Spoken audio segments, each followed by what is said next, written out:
That's it? Okay. Oh, Yeah. the on switch, oh. Oh, it's all. Okay, the opposition speaker, sir, 3 minutes. Tell Okay, us. fantastic, thank you. Tom Evers, I'm Vice President Government Affairs for Abbott. Thank you again for having us here today. We have stated our opposition to the proposed rezoning.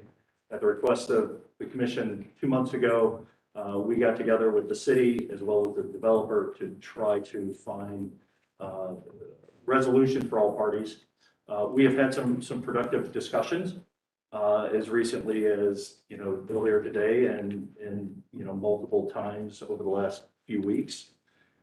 There has been recognition, I think, by all parties that the concerns that Abbott has are valid, particularly when it comes to the noise at the property line. We have worked through many things, but there are still two outstanding issues. One is, reaching an agreement between Abbott and the developers on indemnification. There are some outstanding issues there, but we have made good progress. But as of right now, we do not have an agreement. The second piece revolves around the city. There has been acknowledgement from multiple departments in the city that the noise,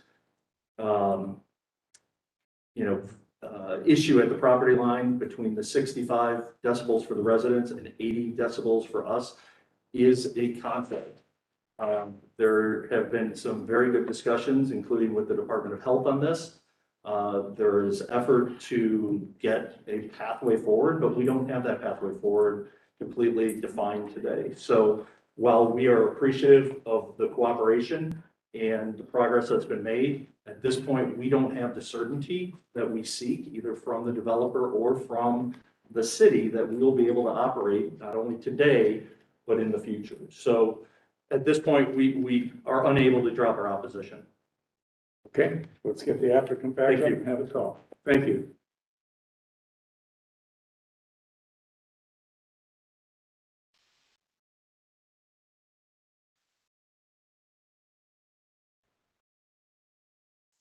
Good afternoon, Brent Sopcich, Casto.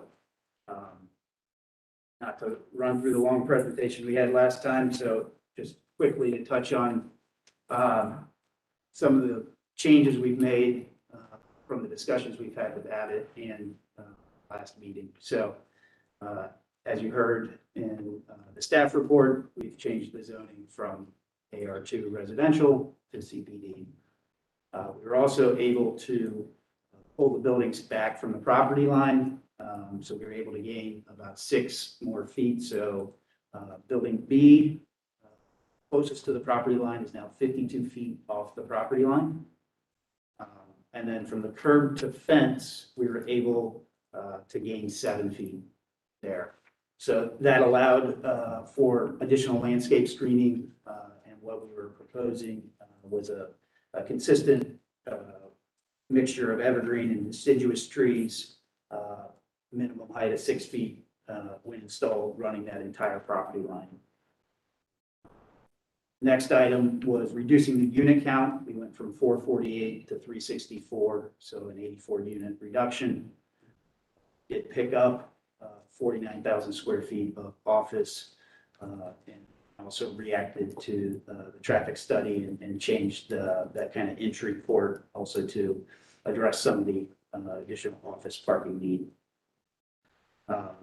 We have proposed and have shared with Abbott and the city language within our residential lease whereby the tenants would acknowledge the existing conditions, noise, sound, manufacturing, freeway, all within the lease, so they are aware of what they are coming to. So that is built into the lease. The next thing we studied was sound. So the way the code reads, it's at the property line, the definition of the 80 decibels and the 65 decibels. So the first path we went down was a sound barrier. We researched many different products. But ultimately, what we decided was, while that may address the property line, it doesn't really address the people. Because ground floor, everything's parking on those buildings, the units are above. The sound barrier at the property would be the less expensive option, but we are proposing our windows to be a minimum of a 35 STC rating. And so we then sent the window spec off to our sound engineer, who then reviewed it and actually based it off of a 31 STC rating, which was where we were originally at. And based on his analysis, at 100-watt frequency, which is the lowest frequency, which is kind of equivalent to a idle truck noise, that would have a 29 decibel reduction within the unit. The higher the frequency it goes, so a beeping on a truck, the lower the decibel reduction. So that's another factor that we were willing to commit to on the windows. What was the next one? Oh, and then working with Tom and his team, with the city, there is a variance process for the noise ordinance. For, kind of supplying all of this information on the setbacks and windows to help kind of build that argument. We need some help with the administration on kind of how you get through the variance process. And there's some kind of discrepancy potentially in the code where a violation needs to exist before you can get a variance versus just seeking the variance. So hopefully we can work that out, but it's not done. The other item, as Tom mentioned, is protection if from an indemnification standpoint on the decibel level. So from our standpoint, we clearly recognize they can't operate at 80 decibels by our use coming into play. So we think we've protected it with the windows, and we're further willing to protect it with an indemnification of any issues that arise over 65 decibels, but below the 80 decibels, so within their lawful limits. And we're kind of stuck on further indemnification beyond that. We're not willing, as of now, to offer any further indemnification for just blanket civil lawsuits that may occur from anyone showing up at the property, the Uber driver, or an office worker per se. So that is kind of the last piece that needs to be worked out. But I think that's a pretty big ask.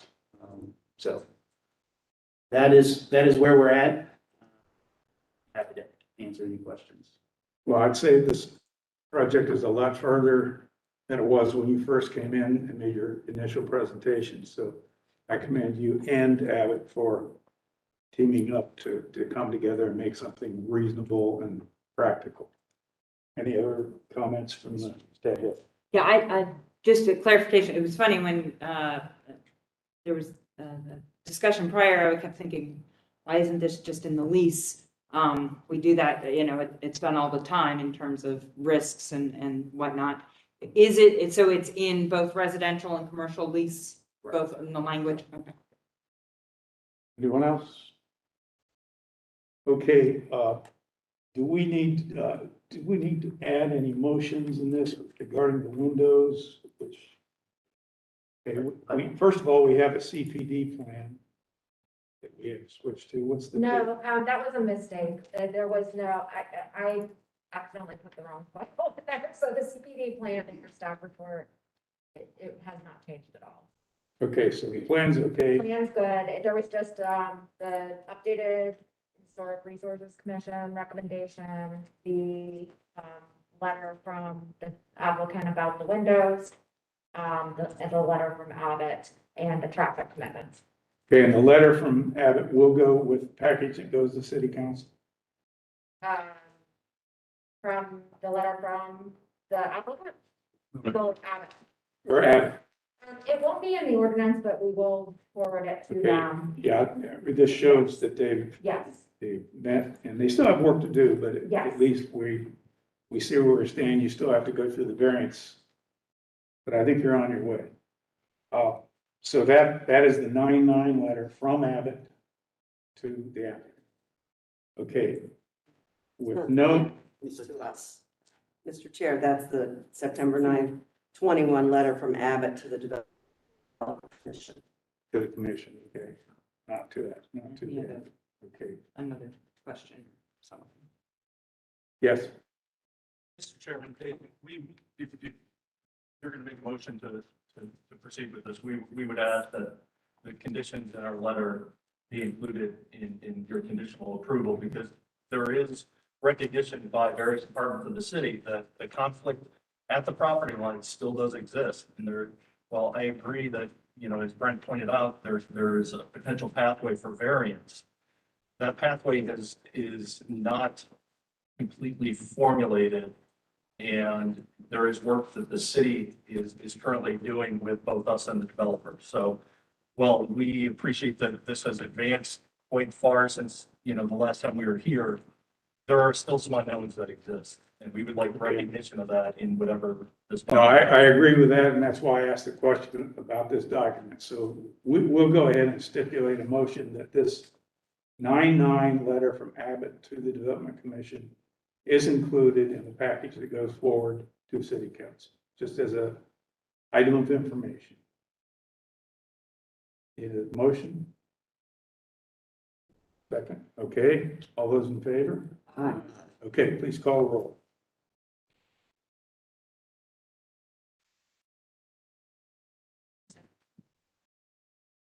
Marty Anderson. I am very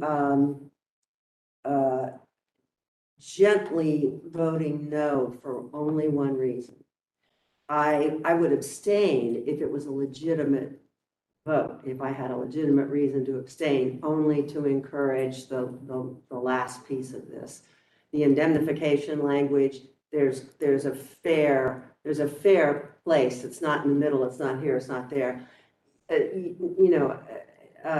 Abbott knows they can't get a global indemnification from anyone for some unhinged person, that comes along and won't have a valid cause of action against you.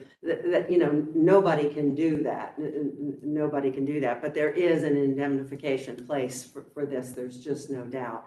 The variance in the city and, tell us where to write to say, if Yeah. variance is before the violation, is the dictionary definition of a variance.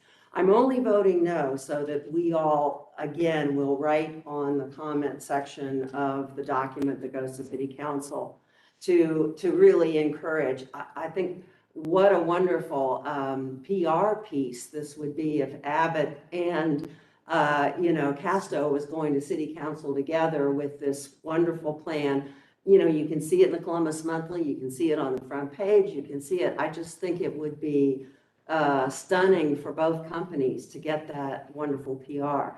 So my no is a no to say, put that indemnification language together. You can't totally control the variance issue, but hopefully there's a reason there, and good for all of you for working together. It just makes me feel better.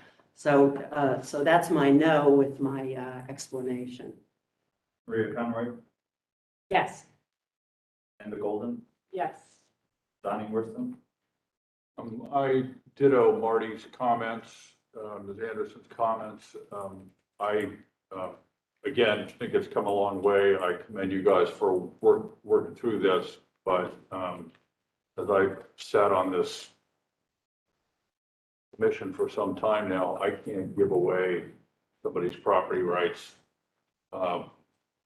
and unless they're, it is an indemnification, but it's a change. And if the city wants this to happen, then they should get on board and get you guys squared away. So that'll be my comment, but I do feel that it's a very worthy project, and it will be a great thing for Columbus when it gets done. So you're voting yes? No. And Lupe? I'm gonna vote yes, somehow reluctantly, but I think what Marty said is true. I think this project has come a long way. And I believe the city has every interest to make this happen. Abbott is a long-term resident in Columbus. So I don't think the city would be of interest to make sure to see Abbott leave. So I think council, you should do everything you can to make sure the neighborly cooperation exists. So I vote yes. And Chair Fitzpatrick. And everyone's already said the things that are on my mind both ways. Everyone that voted yes, also everyone that voted no. But I will vote yes. I commend you for the quality of your work to reach out to each other. So you are approved, 4-2 vote, and we will go on to case number 2. Case number 2, Z21-053, 2626 Johnstown Road.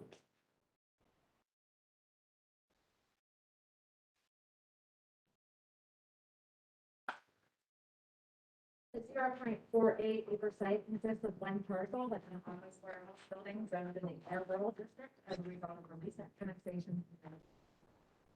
The requested M2 manufacturing district will minimize the existing uses occurring on property.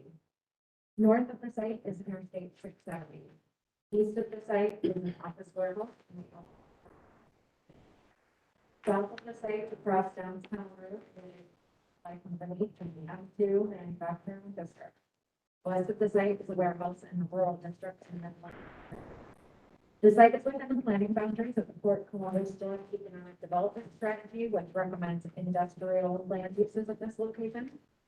The site is located within the boundaries of the East Columbus Civic Association, whose recommendation is for approval of the M2 district.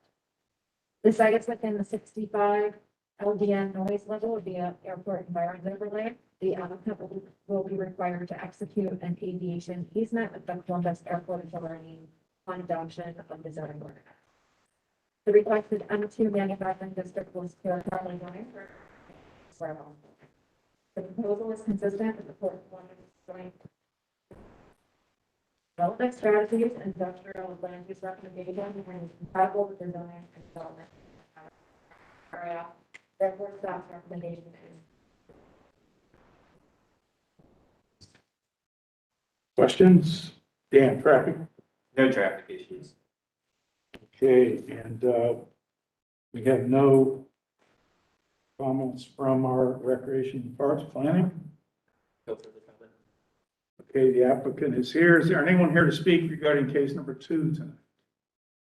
Okay, you have achieved approval from staff and from the area commission. Would you like to add anything to the presentation? I don't believe there's anything to add, Mr. Chairman. I'm just here to answer any questions. Okay, any questions for the applicant? Okay, His name for the record. yes, please give us your name for the Sure, record. I'm Kyle Tucker. I'm attorney on behalf of the applicant. Okay. We are ready to call the roll. Maria Conroy, Yes. Randy Bolden, Yes. Johnny Worston, Yes. Dan Uguay, Yes. Marty Anderson, Yes. Chair Fitzpatrick. Yes, you are approved. Okay, case number 3.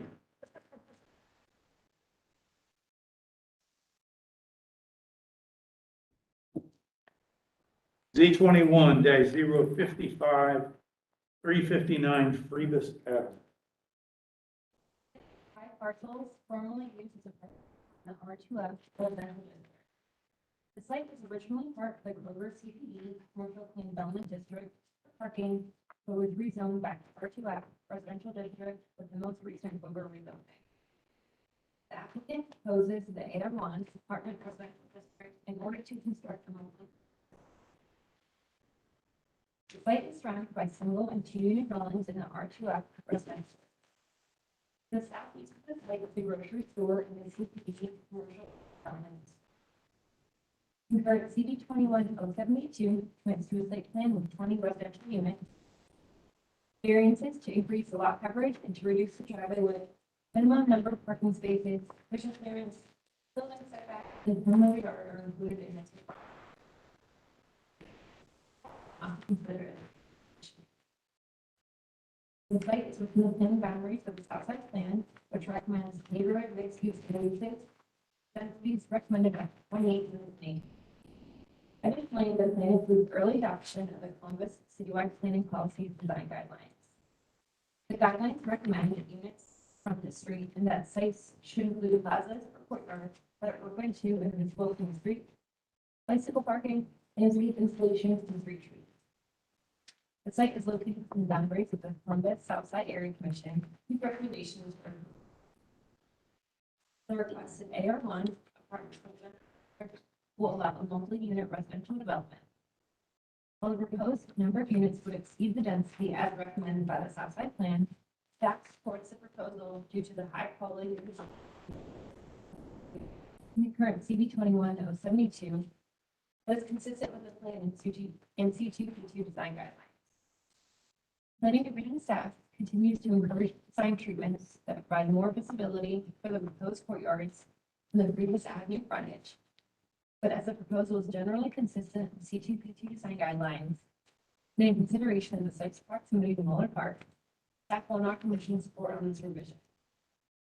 Planning Division staff also continues to encourage redesigning units such that front doors and entrances front Priebus Avenue, consistent with the recommendations that ground level facades to include entrances and features that public streets contribute to street activity. However, in consideration of the proposed elevation consistency, there are C2P2 design guidelines related to variation in design, staff will also not commission support on this revision. City Department's recommendations for approval, and I'd be happy to answer any questions. Dan, traffic? All traffic issues have been resolved. Okay, same with recreation and parks and planning. As Kelsey noted, we requested or encouraged opening up the courtyard that fronts towards Priebus, as well as providing the units that are directly on Priebus, so that their front doors address Priebus as well. Conditioning support on that, but that is the point of discussion. Okay. Is there anybody here to speak regarding case number 3? One speaker. Are you in opposition? Not in opposition, just a neighbor with some questions for the development team. All right, let us hear from him first, and we'll consolidate his questions with ours. Please come up and speak. You have 3 minutes to tell us what's on your mind.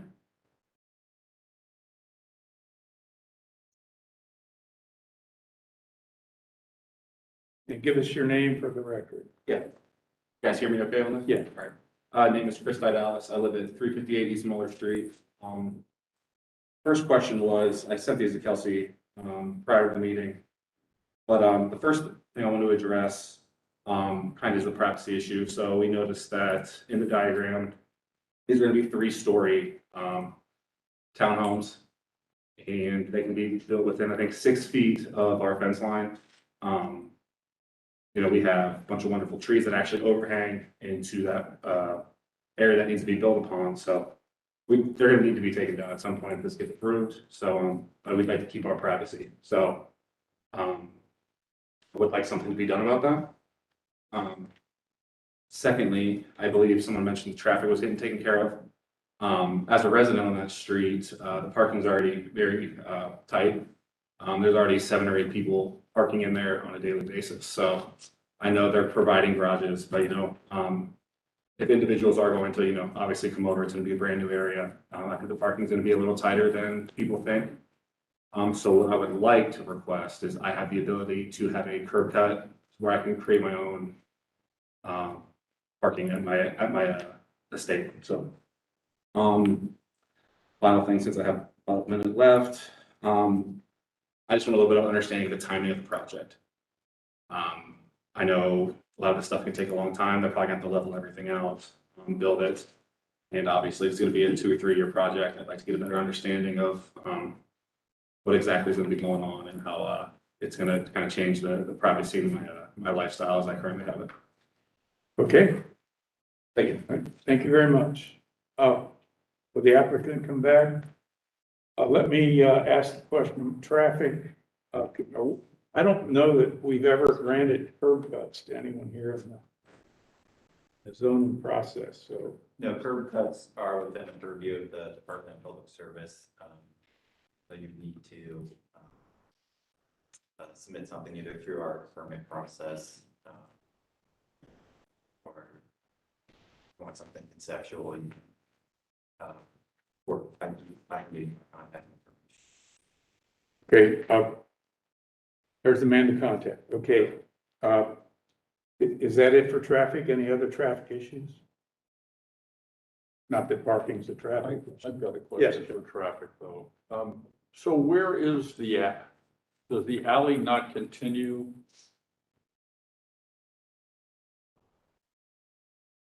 It seems like there's an alley access in one of these aerials. You know, between Phoebus and Moeller, there's an alley actually called out, but it appears that it doesn't go to the west of the site. Is that correct? Yeah, we did not see an alley connecting to this site. There's an alley from the east, but there isn't one from the west.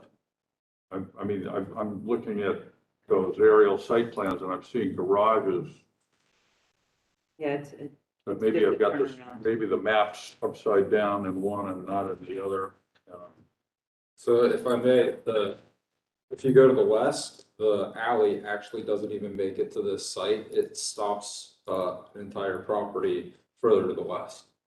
This site doesn't have access to the alley either. It dead ends. Where the property jog is. Yeah, so we don't have Yeah. access to the alley there either. Okay, okay, I cannot tell, and your drawing isn't that clear at that spot. Okay. I'd like to ask our speaker, could you come up to the plan? Go back to the aerial photograph.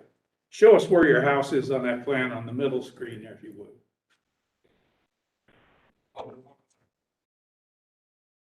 Right here, where the alley actually cut off right here. This is my home right here. Okay, okay. all right. You've heard the question about privacy. You see where he lives.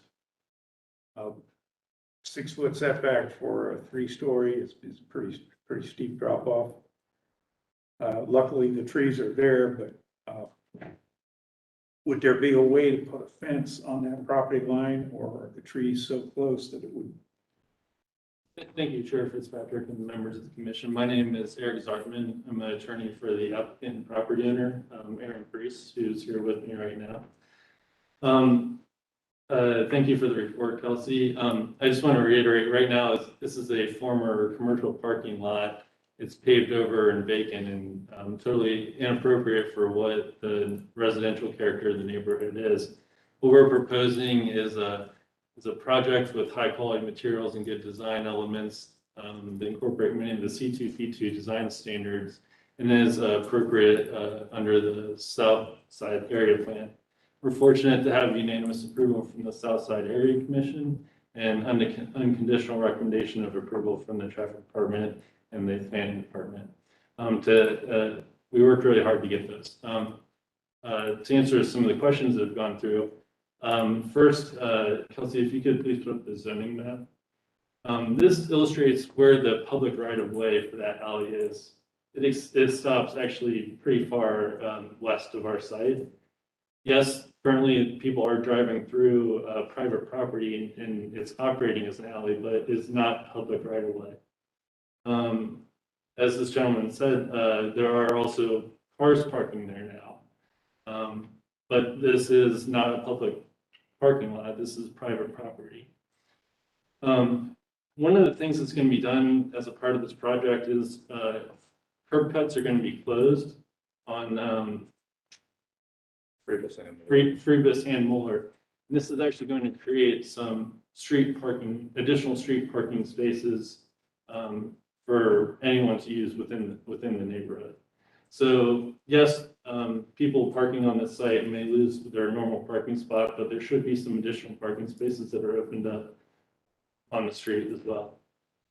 With respect to the setback and the size of the height of the building, we're not asking for any additional variance for height, so we're within the 35-foot permitted height district. And most properties within this neighborhood have reduced side yards.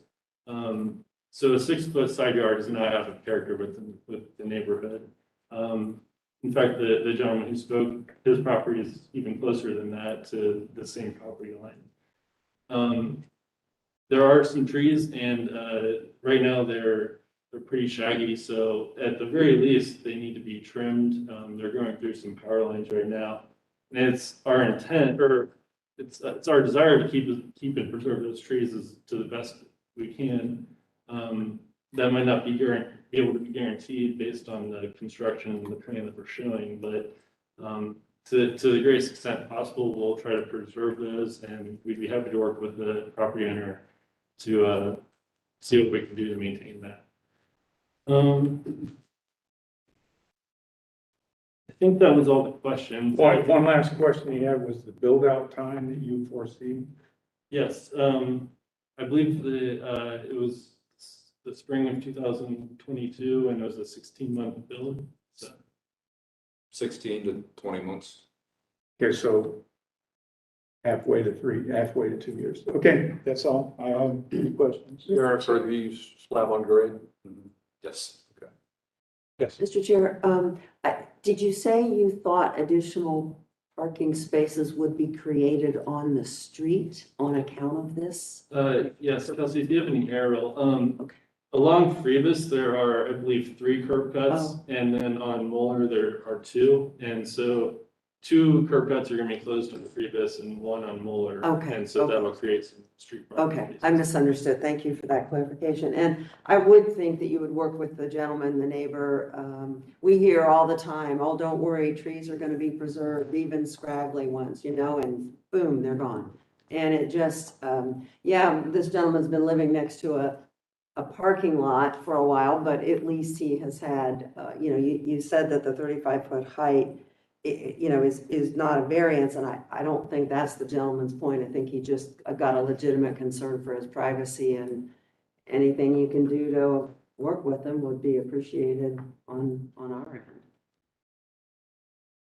Absolutely. Thanks. It's in our interest to have, as much privacy to that property as well. I think so. And you have included street trees as part of your, Yes, there are both required trees within the parking lot, and also site trees required for residential districts. And then on top of that, we also added some street trees on we added some street trees as well. okay.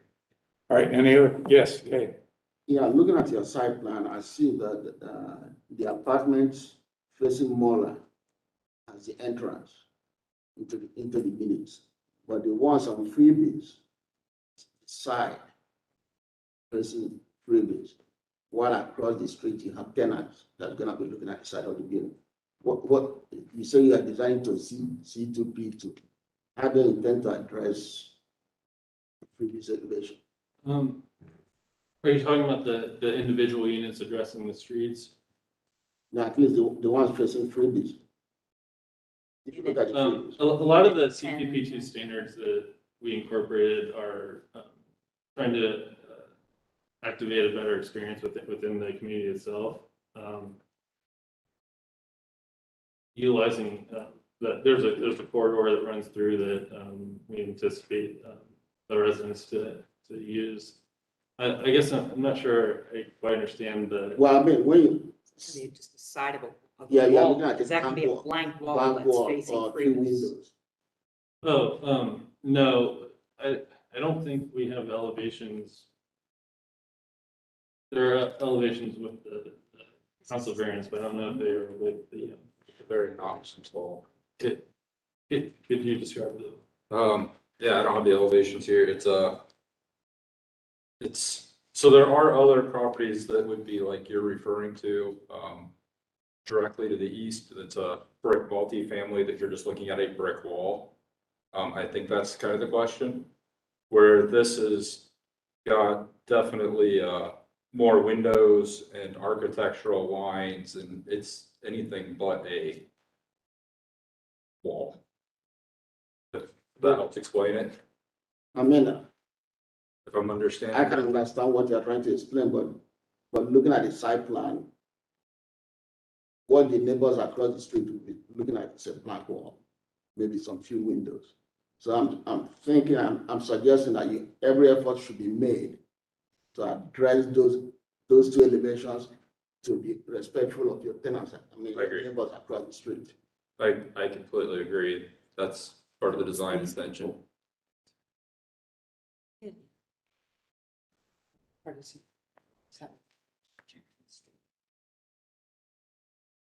I would suggest that you bring that information to city council when your time comes.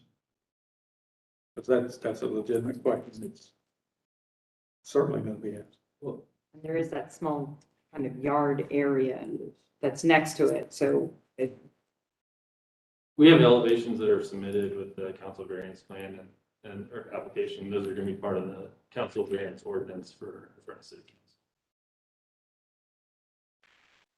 But you're saying that there's some frontality to that, some street presence of that facade, and it's not just.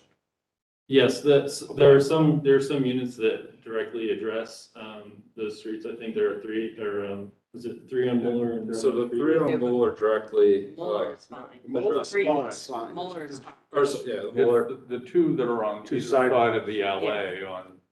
It's on unit Freeman. 10 and units 19 and 20. And there are also patios as well that, elevated patios that address Freebus. Patios fronting Freebus? Correct.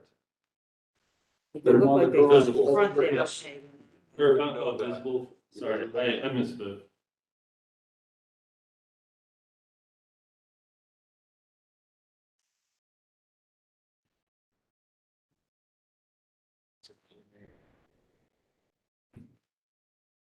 Must be some Ohio State game. Everybody wants to. There's 10,000 of them, I think. So, okay, have we resolved your, I'm not hearing a No, it's resolution. not really resolved. He's trying to explain it, but, I could Yeah. visualize it, what you're trying to explain, but unfortunately, the graphics is not telling me that.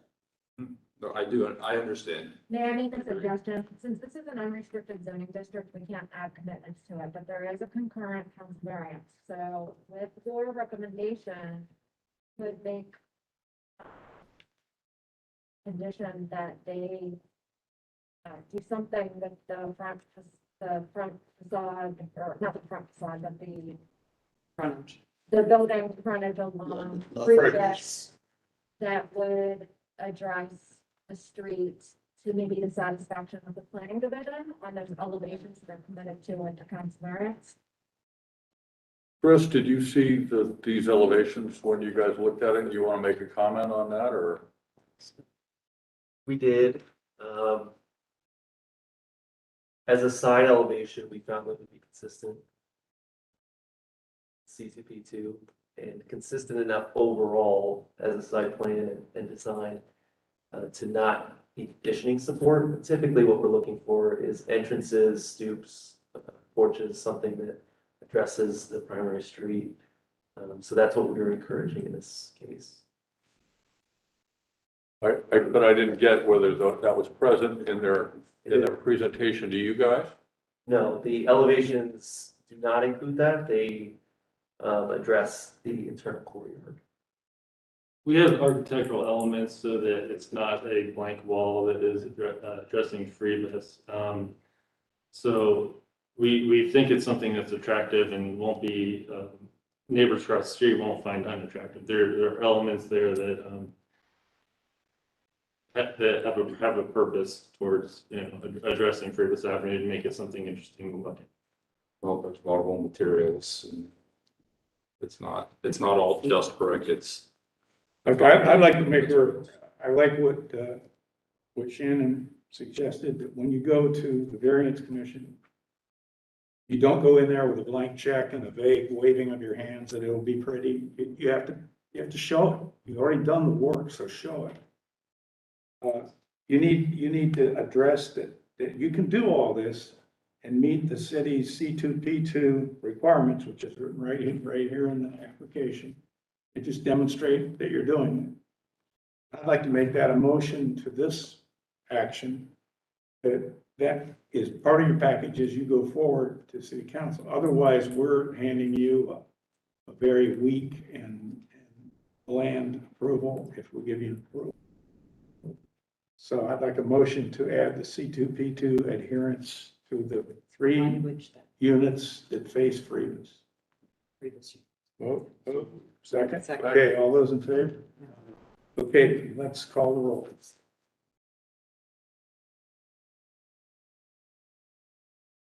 Use the language then. Right, Get through. And to take a look. in the council variance. Yeah.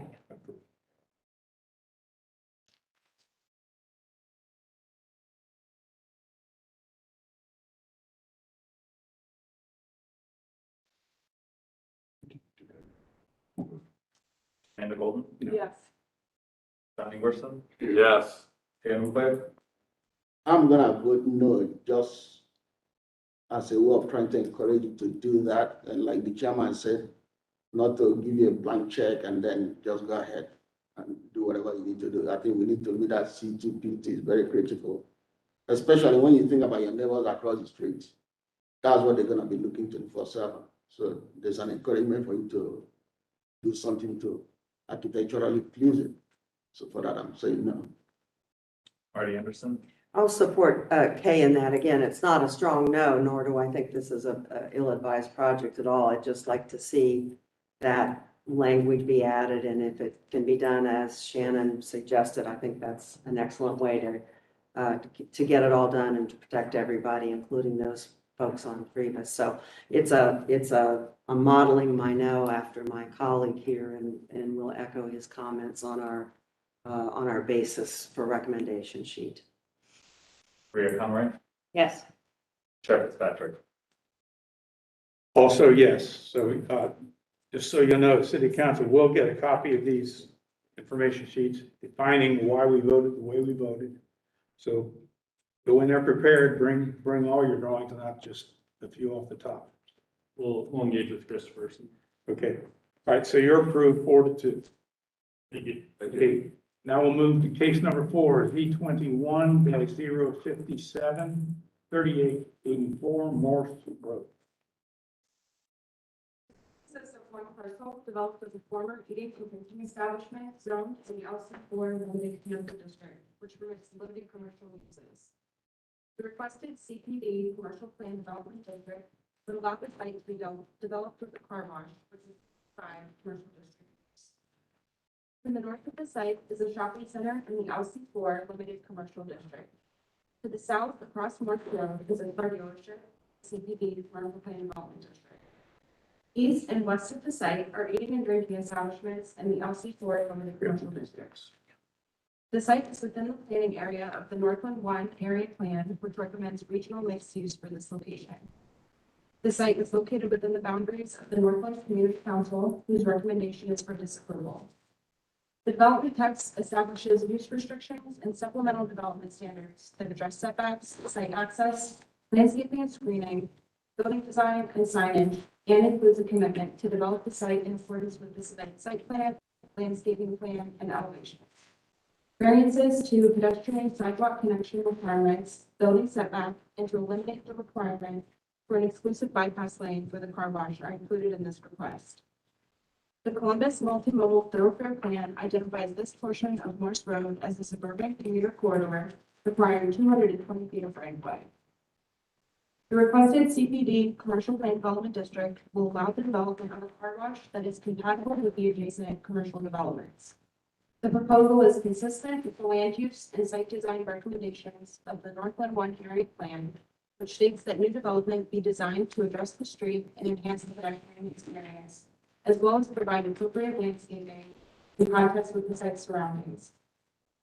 Planning Commission staff recognizes site design constraints that preclude moving the building closer to the lot line and support the request due to increased landscaping and screening incorporated along the Morse Road frontage, as shown on the submitted landscaping plan.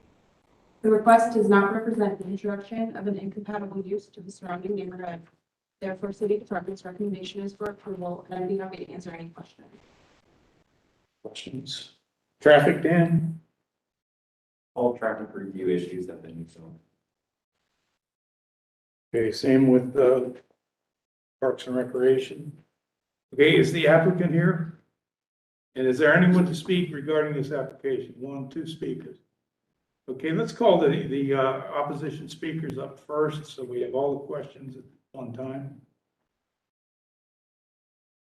Yep. Mr. Chair, will again. This is Mr. Bill Logan, my vice chair of the North Community Council. Okay, So if it's all right, we'll address. oh, please do. That's, Save some time for us. that's great. You brought a refreshment, is that for us here? Apologies. Oh, nice. Good evening, Mr. Chair, members of the commission. Good to see you. As I mentioned, this is Bill Logan, vice chair of North Community Council Development Committee. I'm Dave Paul. I chair the committee, and we're happy to be meeting with you tonight. I'd like to give you just kind of a brief history of our interaction with this applicant and discussions with them. And then, because I was not actually present at these meetings, Mr. Logan chaired graciously in my absence. I'll ask him to fill in any blanks, especially if you have questions about our conversation with them. We first met with Ms. Purdon and Jones from Skilkin to discuss this application on July 28th, 2021, or 2021. And the result of that conversation was a vote by the committee to recommend disapproval. That vote was unanimous. The issues that the committee identified as we memorialized them in our report pertain to really 4 items. The first item was a concern about the radii of turns on this site. Again, this is a car wash. We're concerned about the ability to accommodate full-size vehicles. I'll just dispense with that by saying the applicant has looked at that from an engineering perspective. They maintain that it does provide adequate radii, so I don't think that's an ongoing concern. The committee identified the two-way traffic flow along the site in what we would call the vacuum parking area created conflicts. The lack of any bypass lane to allow vehicles that had entered the queue to escape from the queue if they should need to do so or choose to do so because of long delays. And last, and perhaps most importantly, because this is a persistent issue now, we felt that the applicant did not sufficiently justify not including a pedestrian connection via sidewalk through the site to the public sidewalk along Morse Road. So based on those concerns, the committee did recommend disapproval of the application. The applicant requested the opportunity to investigate further and committed to meet with us again in August. In the meantime, I received a letter dated August 11th from the applicant's representatives. In effect, they indicated that they did not perceive any change in the application except for one aspect, and that was the two-way traffic flow vacuum area. They did, in fact, designate a portion of that as one way, and I believe they sufficiently addressed that concern. With regard to the radii of the turns, again, their engineering staff addressed that. I don't think we have a concern about that. They did indicate, though, that they did not intend to build a sidewalk, citing the topography of the site, and in particular, the fact that planning had already indicated their approval of the application in effect. The planning did not have a problem with the omission of a pedestrian connection, and therefore they didn't feel that they needed to really entertain our concerns. So we met with them again on August 25th, and in effect, they presented the exact same conclusions. The only change they made to the application was to address traffic flow through the site. Our committee felt that they did not sufficiently justify an effective variance from the requirement for a sidewalk connection. Now, I'll say our committee are not practicing engineers for the most part, except for a few of us who are lighting engineers and so forth. But we're not architects or site development professionals. But we do know that pedestrian access is an important requirement of all commercial development in Columbus, and it's something our committee feels very strongly about. We also, and the committee also, recognize that uses change. Projects can gain approval but not move forward for one reason or another, and our concern is that variance remains with the land. We would like to see any commercial development on that site include a sidewalk connection. And we did not feel that the applicant sufficiently justified being able to vary from the code in that respect. And with that, let me defer to Mr. Logan. Appreciate it, Dave. Can you try to move the mic over? Yeah, we only have one. Move the magic mic over. There we go. As we talk through the minutes. As Dave iterated our meetings with the applicant twice over, during the second meeting, the committee was glad to see issues were addressed in depth, both through the previous written documentation, the description during the meeting. Principally, the client or the applicant had gone ahead and made a major change in the traffic flow, making a one-way exit out of the facility, which we felt was to everybody's interest, certainly their clients and the community in general. Basically directing flow west to east of the plant. Here, they explained adequately enough for our for our agreement with the introduction of 3 lanes, but no code required and therefore variance requested lane release for the automobiles, that the 1 lane will be designated for their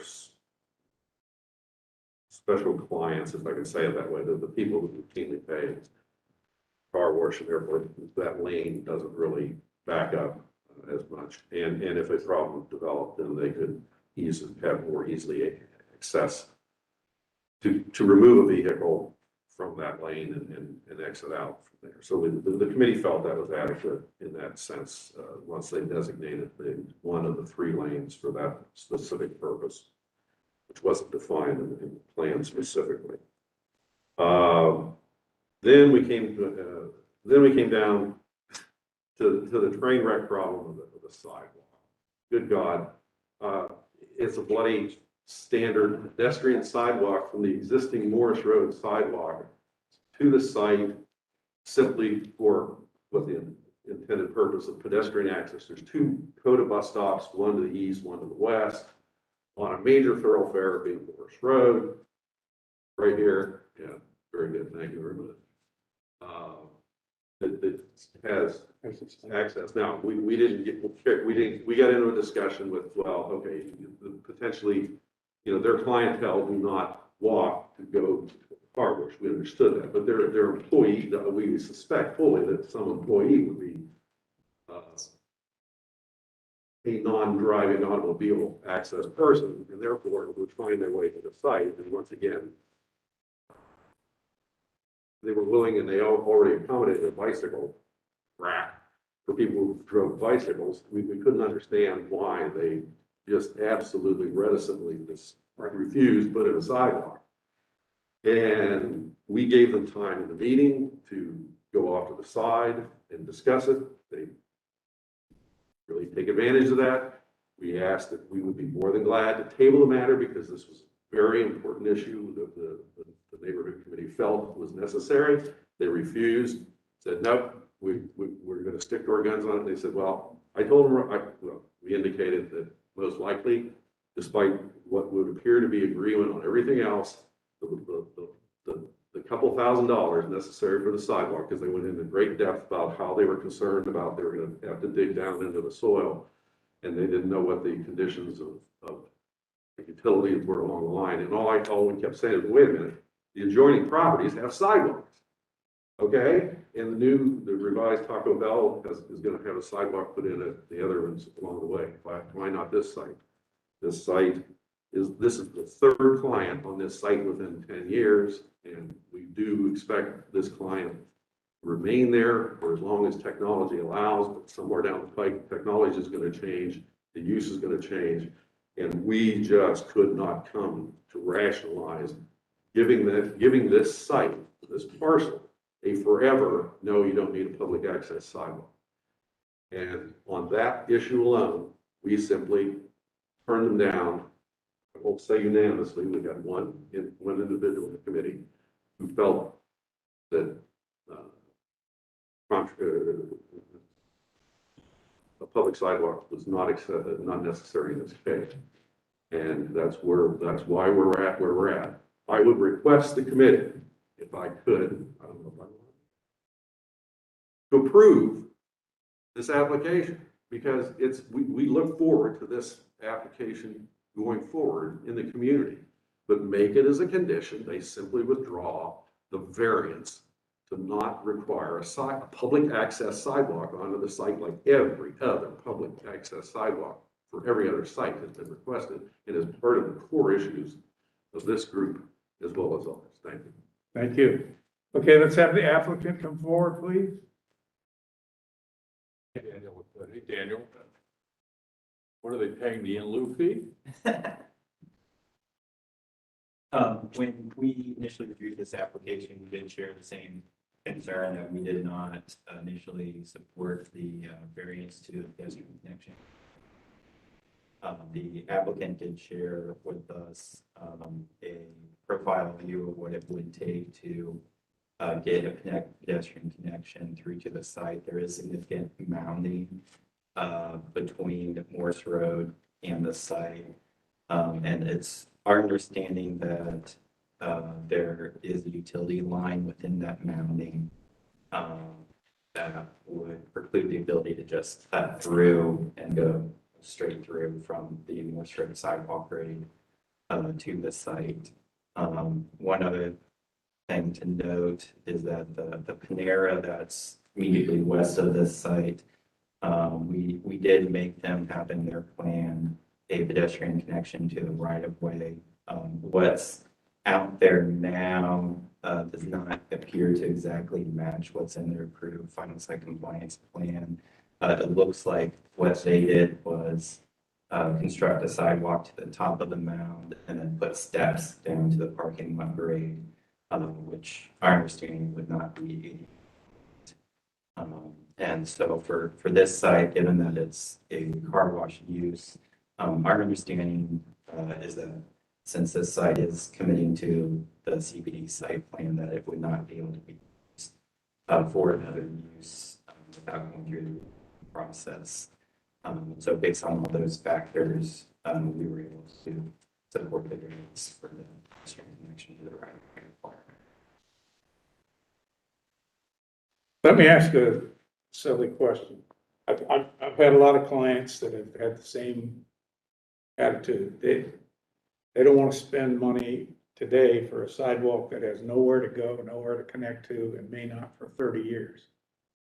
But they did sign a commitment that when the time came that other people connected with the sidewalk, then they would be committed to also do their segment of the sidewalk connectivity as well. And that commitment went with the land. It went with the zone.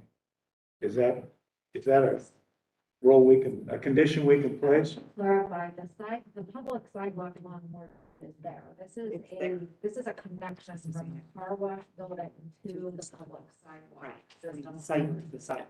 Well, That's what the variance is for. So they have no way of getting here from their. So, yeah, somebody walking through the car wash site would not be able to, they'd have to walk through the mounting and landscaping along the Morse Road frontage to get to the actual site. Or as I said, a worker coming from Morris Road bus stop Right. would have to go all the way around or cut through the grass. What is the utility that runs in that mountain? So we have a communication line, a gas line, TV, and you also have fiber, storm. There's a little bit of everything right just off the right of way within a utility easement. And how old is this Google Earth shot Right, from here? 2019. Right So here. it's not gonna show, it's not current for where the sidewalks really are right now. But there is a sidewalk in front of the Panera. This is 2020. Maria has it. John, Okay, you've got it this is here. 2020. There you go. Where's 2020? I think you need to put the sidewalk connection in somehow, some way. And if Spectrum has to come in and lower some cables, I'm just gonna look. that's a hardship, but it has to be done. Didn't we have that? I'm just thinking of the place on Bethel, wasn't it like a CVS or something on Bethel that we were dealing with a similar mound issue? Or did they just go around it? Yeah, typically I've only seen this variance a couple times. It usually is something that's like an auto-oriented use, like a car wash, and then there was a variance for the police health center. So because of security reasons, they didn't want the sidewalk, but it was only for that specific use. And Daniel is correct, the site plan, it is labeled car wash on the site plan, so one could argue that nothing else could come in here. I would agree, the site plan, it's, the building is labeled as a car wash. I don't think any other use would be able to be established here. We could work with the applicant, perhaps they can just revise their permitted uses to say that the only permitted site would be a car wash, and that would require something else. Because the site plan and text should work together. You shouldn't have a list of, 100 uses if the site plan just says car wash. But Shannon, that doesn't, that really still address doesn't, the Sidewalk issue. Yeah. and it doesn't respond to what the Exactly. commission valid point. I don't have any idea what kind of an economic, I'm looking at the actual picture that Maria has pulled up. There's a mounding, but it doesn't seem like it's impossible to get over, for heaven's sake. Panera's wouldn't have to get all the, like Panera's, if they're going down, it looks like it goes down into the parking lot. You wouldn't have to do that because you're just trying to get access to the site itself. All right, So I'm Allison Pradon, Scope and Gold, the developer. So we understand, yes, the topography does create some challenges for us, but it's not impossible. And we do understand the encouragement of the pedestrian connector. And also the case that there is an employee that is taking the bus and needs to walk to our site. One of our biggest concerns was also the pedestrian safety. So if you could pull up the site plan that shows where the 3 lanes of vehicles are, even if we do prepare or plan to install that sidewalk connector, they would be walking into the 3 lanes of traffic. Now, it stops traffic correctly, we could strike that. So in the spirit of cooperation and compromise, we have brought a plan with us that we're prepared to share, and we wanted to run that by you. We're prepared to offer that as a compromise and include it into our project. We do have that here. There are some challenges that won't be ADA because of the slope, but it does offer a solution to get the pedestrian safely to the sites. I would offer that to the folks from Northland Community Council. It's a shame they had to come here and make this much of a to-do rather than you offering it to them at their August meeting. That's just an observation. Yeah. And just to note, this plan does not show ADA connection, it's just a straight connection. But we understand. I don't think Panera's was ADA. Correct. Well, yeah, but you don't want another non-compliant. No, I get it. uh, And I don't know if we would need some sloping. Dave, do you want to, would you like to? here's a copy.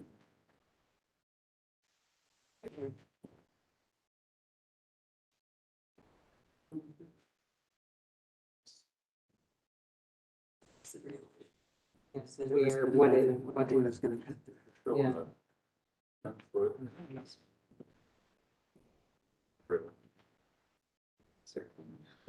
Depends. You don't want to be around the curve.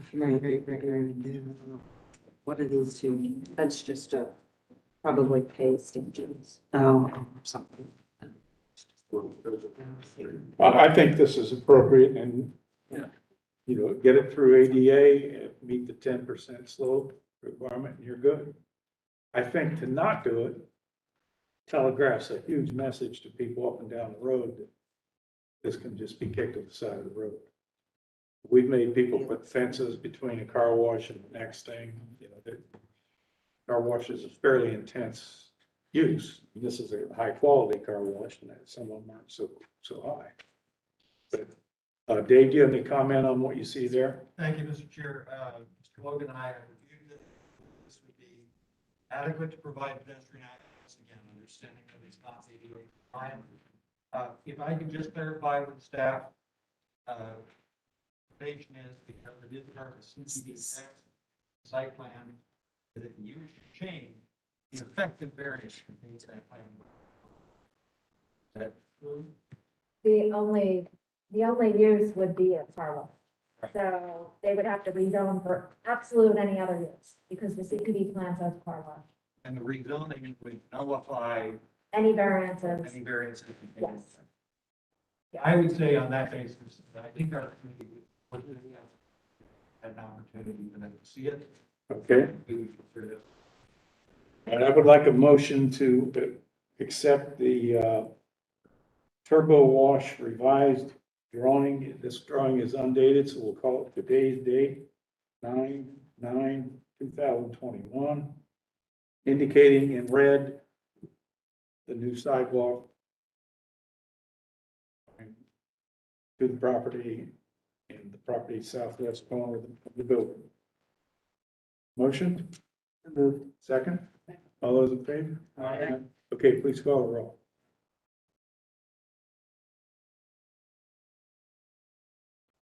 Donnie Wilson, Yes. Dan Hoover, Yes. Bree Anderson, Yes. Ray Conroy, Yes. Amanda Golden, Yes.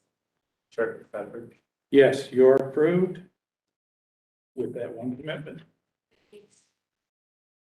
Okay, I've got to go phone call. So John's going to take over.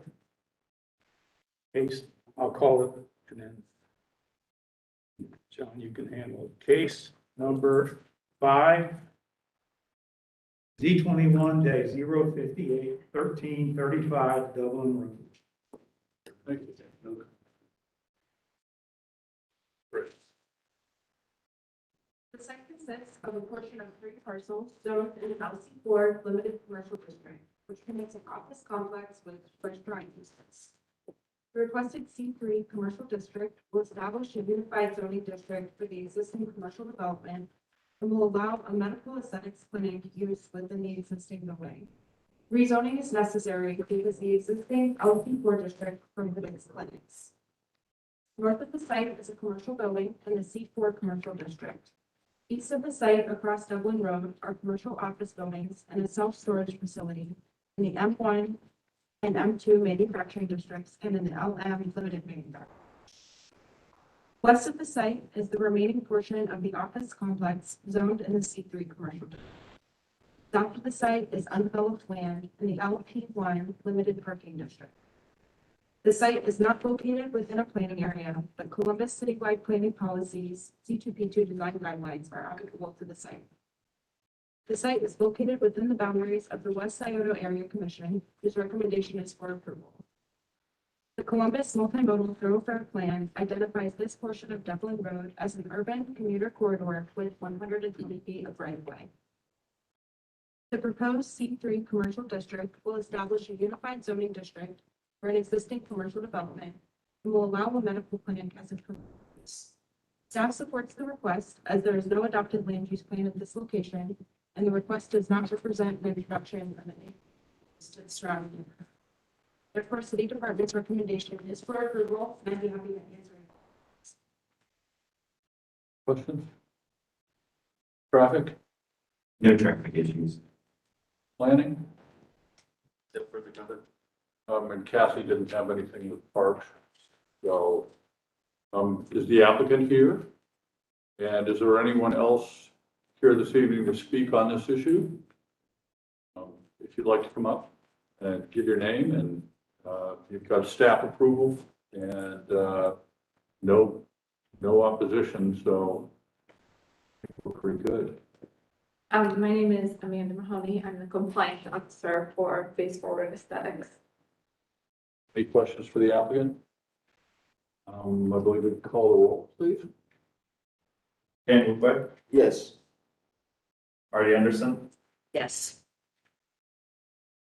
Maria Conroy, Yes. Amanda Golden, Yes. Chair Worston. Yes. You are approved. Thank you. Thank you. Judge. Okay. Base lives. Record time. Just don't tell us. Jeff Brown couldn't have talked about it. Maybe could have. So, case number 6, 021-037. Supplemental packet, you will see a conceptual site plan that is not being committed to with this limited manufacturing district request, as well as a comment letter from the traffic impact study. And also an email from Daniel Moorhead from today, updating the Division of Traffic Management's recommendation to approval rezoning application. The site consists of 7 parcels, 1 undeveloped and zoned in the R rural district, 2 developed with single unit dwellings in the R1 residential district, and 4 developed with commercial building, dwelling, and farm with associated outbuildings in the R rural district on a recent annexation in Prairie Township. The requested LM limited manufacturing district will permit limited industrial, warehouse, distribution, and office uses. North and east of the site are manufacturing uses in the M manufacturing district. South across Manor Park Drive is an auto impound lot in the LM limited manufacturing district and a trucking business in the M2 manufacturing district. To the west across Hilliard and Roan Road is undeveloped land in the R rural district, a home improvement store in the CPD National Plan Development District, an apartment complex in the LARLV limited apartment and single unit dwellings in Prairie Township. The site is located within the Tracy Roberts area plan, which recommends employment center and light industrial land uses for this location. The site is located within the boundaries of the Far West Side Area Commission, whose recommendation is for approval. The limitation text includes use restrictions and supplemental development standards addressing landscaping and graphics dimensions. At the time the staff report was finalized, a traffic impact study is in progress in conjunction with this application, and traffic commitments and site layout and access provisions may be needed based on the result of the observed. The Columbus Thoroughfare Plan identifies this portion of Hilliard and Rome Road as a suburban commuter corridor requiring 120 feet of right. The requested LM limited manufacturing district will allow an industrial development that is compatible with the development standards of adjacent manufacturing developments. The proposal is consistent with the employment center and light industrial land use recommendations of the Tracy Roberts area plan and does not represent an introduction of an incompatible use to the surrounding area. While a revised traffic impact study has been submitted and reviewed and significant progress has been made in identifying the transportation improvements needed in conjunction with this development, there is still a need for additional geometric information to be provided for review to determine whether the proposed site layout and access configuration would be compatible with the potential future realignment of Hilliard and Rome Road, or whether revisions to the proposed site layout and access configuration will be necessary. And as I mentioned in your supplemental packet, is that updated recommendation from the Division of Traffic Management from Daniel Moorhead. And he can help identify the reasons why they have changed their recommendation. So with that, staff's recommendation is now for disapproval, and it's for approval, excuse me, and I'd be happy to answer any questions. Any questions? Traffic, Dan? At the time the staff report was written, we were under the mistaken impression that this application was committing to the site plan that was proposed. That was the reason at the time that we gave given this approval.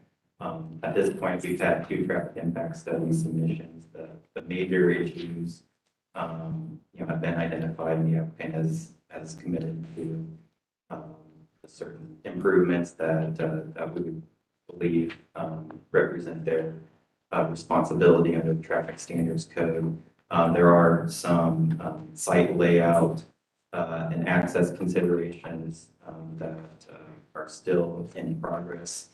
that we believe we have a path toward resolving. It's just the way we do traffic impact studies, we don't, make them do an overall study as part of the zoning process and then come back with the access study after the zoning's approved. We do them all at once, and so that's why the traffic impact studies has not yet been approved. We anticipate that all the pending items should be resolved during the process before this application to the city council. And Kathy has no comments on this one.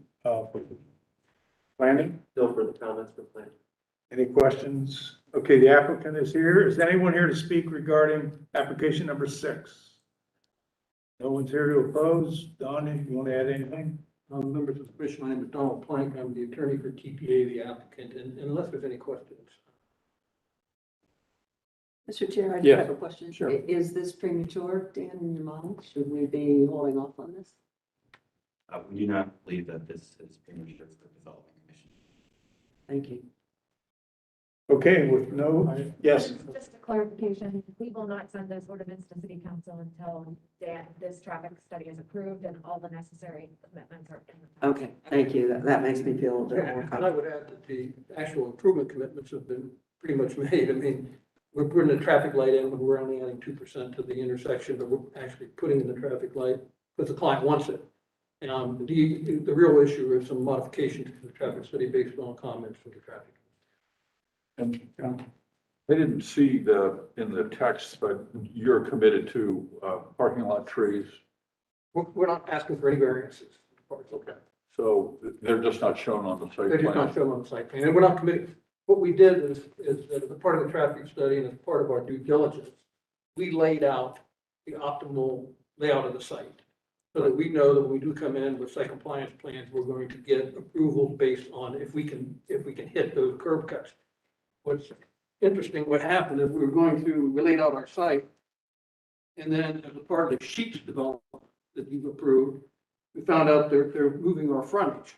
And so not only did we have to modify our access, we're actually in contract now to buy that additional land. Oh, that weird little.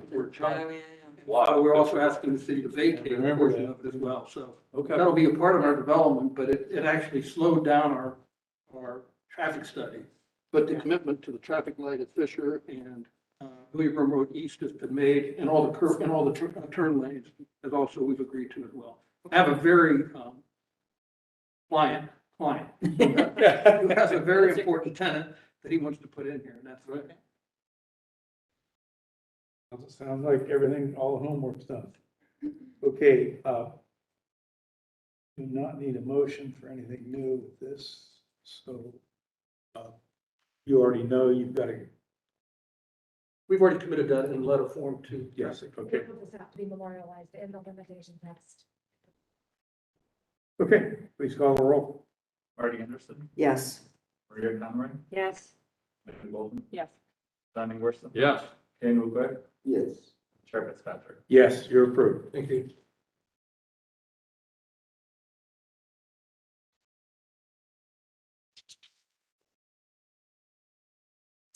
Okay, case number 7. D21-04756 Village Channel Drive.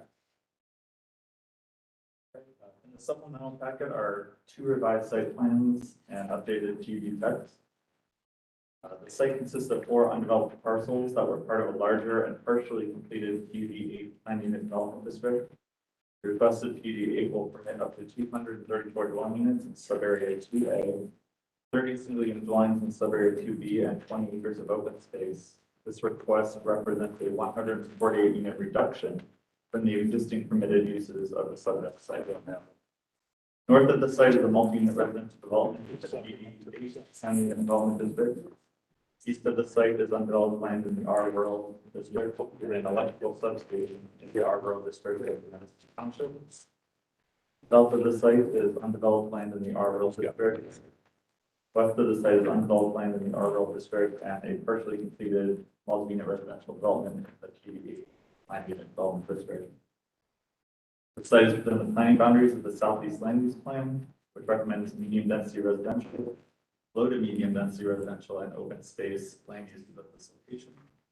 The plan includes full adoption of citywide planning policy and design guidelines. The site is located within the boundaries of the Greater Southeast Area Commission, whose recommendation is for approval. The PUD text establishes use restrictions, including the maximum number of dwelling units and supplemental development standards for subareas 2A and 2B that address building setbacks, lot widths, side yards, rear yards, traffic access, street connections and layout, sidewalks, fencing and landscaping, parkland dedication, building materials and design, lighting and utilities, and include a commitment to develop these subareas and open reserves as demonstrated on the submitted site plan. The requested PUD Plan Unit Development District will permit a multi-unit residential development containing 234 units in subarea 2A, 30 single-unit dwellings in subarea 2B, and 20 acres of open space. The request is consistent with the Southeast Land Use Plan recommendation for medium density residential, low to medium density residential, and open space at this location. Represents a reduction of 148 units from the existing permitted uses and includes commitments that address some sidewalk and street connectivity, landscaping along Shannon Road, stream corridor protection, preservation of natural resources on site, which are consistent with C2P2 design guidelines. Planning Division staff continues to request additional street, sidewalk, and trail connectivity to adjacent sites. The Division of Traffic Management continues to request the revised site plan demonstrate a right-of-way dedication of 40 feet along Shannon Road, a shared use path of at least 10 feet in width within the right-of-way along Shannon Road, and minimum sidewalks of at least 4 feet throughout the site, and coordination between two developers, this project and for the subject, and the adjacent undeveloped site to the east, to identify potential points of connectivity.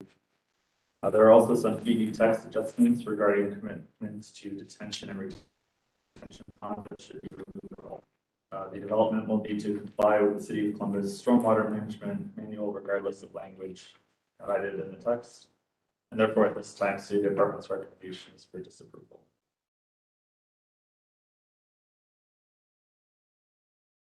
Okay, any questions? Traffic, Dan? Looking through here, just to clarify, this is the submittal like from this afternoon. Right. The site plan? Yeah. Yeah. Yes, I'm looking through from traffic management. We had 3 outstanding items. The last 2, I believe, have been addressed. The sidewalk width, they have 4 feet in here. And connectivity, looks like they are now showing area 2B with direct connection to the site to the east and to the south. One remaining item relates to the frontage along Shannon Road. Your requirement that a shared use path be constructed along the Shannon Road frontage. What's going on there is they're showing the space between the right of way and the proposed buildings as a reserve right now, and so they're proposing to construct that shared use path within an easement. We're going to have to coordinate with other divisions on if we're going to be able to approve that or not.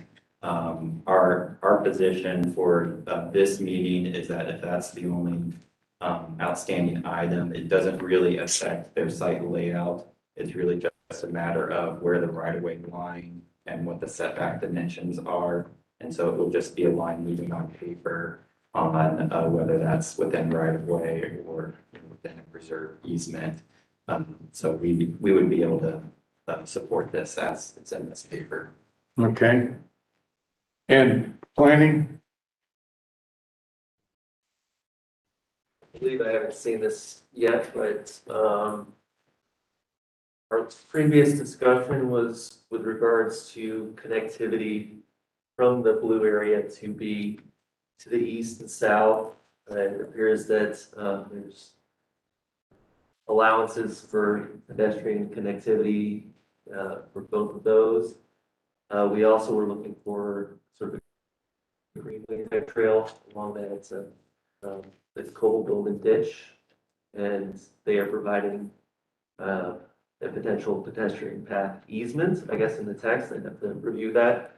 But ideally, that would get built out as part of the development as it's built and stubbed, so that when the project comes into the east, it allows for a continuous greenway trail there. But planning is generally supportive at this point. They responded to a number of other requests that we asked for. Okay. And Kathy's notes are that they will continue to work with the developer on the property to set aside a parkland requirement written as a parkland dedication ordinance. They're still working on that. Get that done before it goes any further. Okay, is there anyone here to speak regarding application number 7 tonight? Yeah, are you the applicant? Okay, please come forward, give us your name. Yeah, that's a good question for staff. With what you have just heard, is your position still for disapproval? There's still text issues we need to work out, but if they're able to be worked out, we can.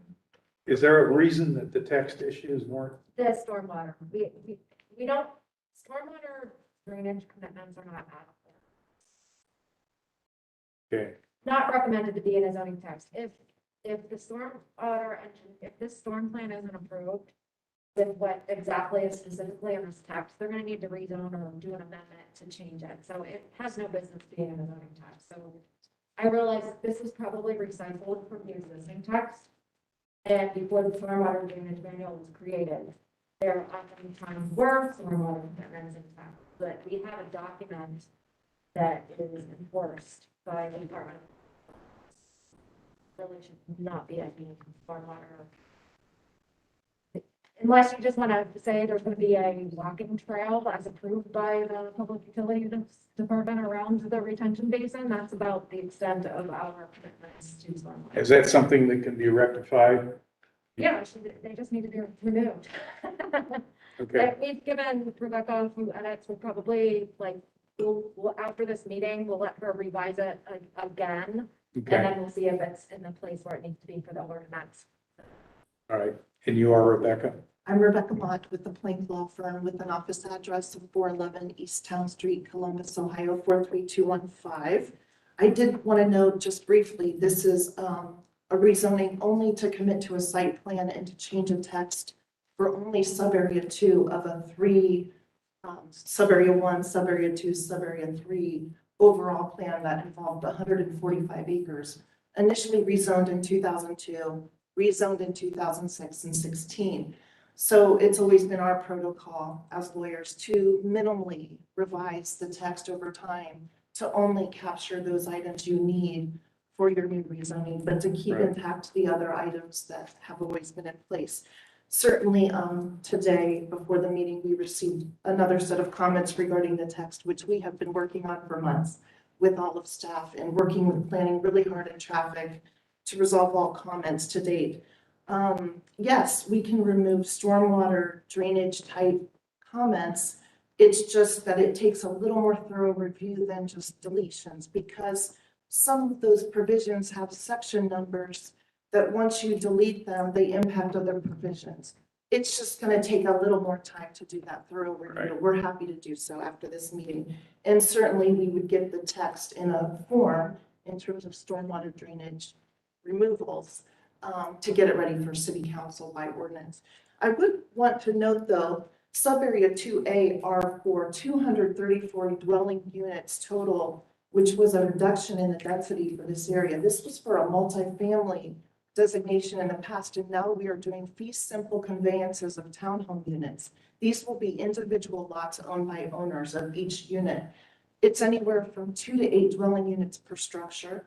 In sub-area 2B, we have 30 single-family lots, and that's actually the south of the property. So Shannon Road is on this side where I'm gesturing. That's the north of the property. Also to note, the Shannon Road has been relocated over time, and the mature landscaping, multi-use path and fence is already there and installed. So we are working with traffic related to keeping those mature trees, fencing, and sidewalk that's already there as to where it should go. Should it be in the right of way or should it be in the reserve area maintained by the HOA? So if the city requires a 40-foot center line to right of way dedication of land from the owner applicant, that would require the landscaping and the fencing to be in the right of way. We don't know if the city wants that. Also, the multi-use path can't be in the right of way. It would always be in the HOA preserve area and would have to be given by an easement. So we just need to work out a setback issue and how big the right of way would come into the property, whether it's a 30-foot dedication, which we show on this plan, which is the status quo and based on plat, and also based on the development of sub-area 1, which is the white area that you see that's already been installed and in place and developed. So we're just showing a consistency with the plat and the overall design and installation of sub-area 1 as it's developed.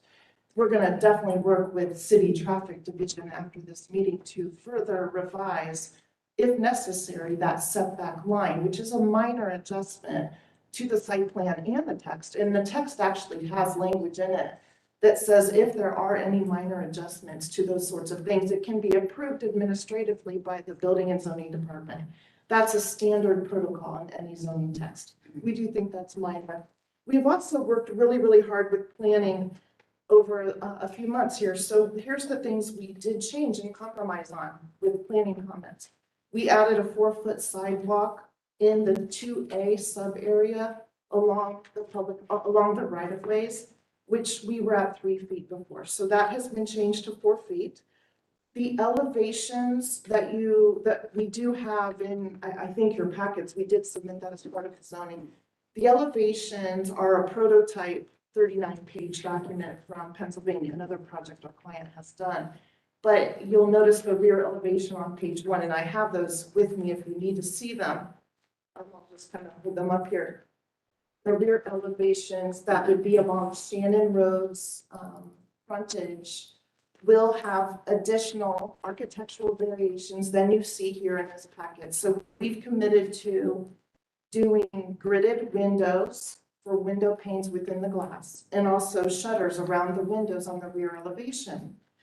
And that's only as applicable and feasible by design. So if a shutter can't go on a particular window, then we won't. But if we can get that, we will put the shutters on. Another thing we've added are on all units, we're going to add glass windows in the garage for all of the units in sub-area 2A. We also have typical lot landscaping layouts that we've provided in your packets. Those are the typical landscape layouts for section 2B, which is the single family lots, and typical landscaping layouts for sub-area 2A. And I have noted the landscape plan for 2A in the text. So we can also add language that puts a date on that plan and titles it so it's committed to in the text. But it is generally referred to in the text already. We also had photos of existing landscaping treatments that are all along sub-area 1 and along Shannon Road in terms of the mature trees, the fencing, multi-use path, and the ponds. There's a lot of sidewalks and connections throughout this entire development connecting sub-area 1 to 2. And in addition, we show 2 streets that are going east and west through 2A that connect to the property to the east, that stub right at the property line with a sidewalk connection there as well. So the future developer of the property to the east could connect there if they so wish. Those streets that go east to west through 2A will be built to public standards, but are private streets and can be publicly dedicated if the city so chooses to maintain those in the future. But they will have the pavement width and typical lot pavement style that you need for a public right-of-way. All of the roadways in 2B are also public right-of-way, and you can see that we've added the 2 sidewalk connections in that area as well. So there's 2 sidewalks that are going to be installed at that pie-shaped lot going east, and also just south to the property to the south. You can see above the retention pond B3, there's a sidewalk connection there to the property to the south. So we've added all the sidewalk connections you could possibly add throughout all of the roads and properties to the east and south. In addition, we have provided, because planning requested it, possibly a multi-use path to go into Cobble Bowman Ditch. Our client has immediately conceded he could grant an easement, which planning also mentioned at the very minimum, give us an easement reservation. So we show that on this plan, which will be committed to, signed and dated. We also have it in the text that there will be an easement reserved to the city for that multi-use path all along Cobble Bowman Ditch. I think that's about it. But we think we've actually handled all of the planning concerns and comments. There's only the one issue with traffic that I know of, which is the slight adjustment that could happen to the right-of-way line along Shannon Road, but we have both plans submitted to the city as alternatives, and we're just asking them to choose one. I have the second one under this one if you'd like to see it. It doesn't change the plan at all. None of the lots changed, none of the layout changed. I think that's about it. So unless you have any questions for me. No, I think that's pretty thorough. Questions? Okay, Shannon, call the roll. Maria Conroy, Just for clarification, Shannon, so you guys are just waiting on the storm system? well, Yeah. we're gonna make sure that the text is sufficient for residential zoning clearance. Okay, And, for carbon emissions, in storm, hopefully the stormwater items will be removed. Or we'll have to just make sure that our public utility department puts them, be able to carry it over. so if that's resolved in your mind, then you That's guys resolved are, in my mind. The right-of-way issue usually is resolved before council. So we know whether the right-of-way is being dedicated or not being dedicated. So I don't know if there has been an exception filed. Has there been an We exception? have not filed a request for waiver, but I believe Daniel Moorhead and Dan Fleshman were asking Jerry Reiser in this case if there would even need to be a waiver filed because there's a little different circumstances involved. Okay, so we would need resolution of that because unfortunately, in our eyes, a slight adjustment versus right-of-way taken is not a slight adjustment. right? We would need to make sure that the text is written so that your setback is this, if right-of-way is dedicated, your setback is this, if right-of-way is not dedicated. So it's very, very clear the zoning clearance when they're reviewing this development. So these are technical, Technical issues. Issues. So I just say we would just ensure as council activity staff, that this ordinance is not going to city council without. Without those process things of happening. traffic regardless of what we. And zoning clearance. And we'll double check and make sure planning is on board with all of the changes since Christopher just had the opportunity. My usual question, Shannon, is this premature for us? I'm hearing a lot of, somewhat connected reservations that I trust staff to resolve before it goes to city council. I just don't want to push you folks and push planning, and hand them something the evening of. Right. If they're here, I don't think the site plan is going to change substantially. The use is approvable. If you want to make a motion that staff issues are resolved, then we'll make sure that Yeah, happens. let's feel just comfortable. add that as a punctuation mark. Let's do that. Okay, Marty, would you like to make a motion? I will so move and I will let Shannon draft that the way that it should be drafted, but I Would do. you like to second? I would like to second it. Okay, all those in favor? Aye. Okay, that Now commitment you can. will follow. Please call the roll. Maria Conroy, Yes. Amanda Golden, Yes. Ron Nicholson, Yes. Kay McCoy, Yes. Marty Anderson, Yes. and Chair Fitzpatrick. Yes, you're approved. Thank you.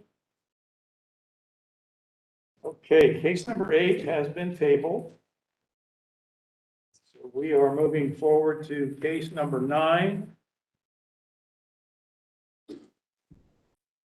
B 21-061, 2840 to 2480 to 2484 Forest Green Court.